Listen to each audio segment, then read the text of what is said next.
Okay, so I thought I'd take a moment to show exactly what's going to be replaced on this V4. As you can see, it's out of the case and the cover is off.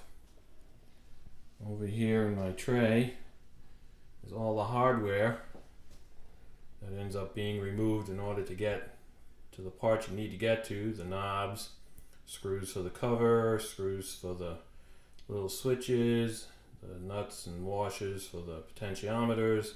Got to take the 4 tubes out of the main board so you can move the main board. Screws for the back cover of the case. Let me just show you a little bit of the inside of the amp here. As you can see, I've got everything already undone. The green board is your main board. You undo the screws there so it's movable, and then the one with the potentiometers there is the control board. Now, let me just see if I can move this a little bit better. I'll tip it up a little bit, and that square piece right there, this piece right there, that's the tone module. That's what we're going to be replacing with all the individual pieces. And then if you can see to the side of it, right there, these little capacitors right there, those are for the bright switch. And then there's 2 more right there. Let's see if we get back a little bit, try to keep the focus. I'm going to replace the 4 of those.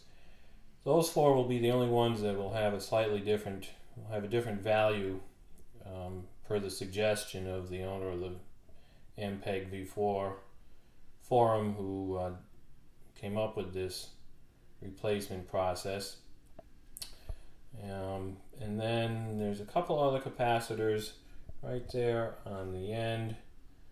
Those are for the mid switch. And then there's one right there between the 2 potentiometers. That's for the reverb. He suggested changing that in one of his comments at the thread while you're in here. Now the back side of the board, let's see if I can just show that real easily here. Turn it over. You can just see here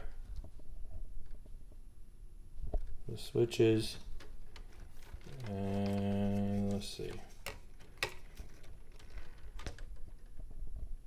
There we go. If you see that row right here, those are the tabs for the control unit. For the module that's going to be coming out. So I thought I'd show some video of the actual finished product. Here's all the parts that were replaced. You can see the module right here. These are the caps for the switch, bright switch. That one and this one were for the mid-range, and that's the one for the reverb. And here's the setup. Well, first of all, see the new caps right there for the mid. You can see the little caps right here for the switch, and here. And there's the whole setup for the replace that module. 4 capacitors, 2 resistors. There's only one. I had to use some shrink wrap on one of the leads so that they wouldn't get mixed up between those 2 bigger ones right there. I'm sure if you use different capacitors, you might find some smaller ones. These are 600 volt ones, so they're a little on the large side. And there's the one for the reverb switch. I got a couple more things I want to do to this before I button it up. I got to change the indicator lamps in the front. The one for the on is really dim. I got to take charge of that. A couple of interesting things here. Not sure what it's all about. Somebody's done something here, but it's connected to the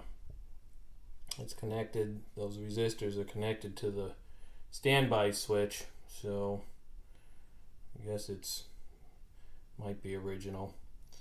Alright, so that's what it looks like when you're all done with it. I could give you a back side of the board, but it looks like any other back side of the board. Okay.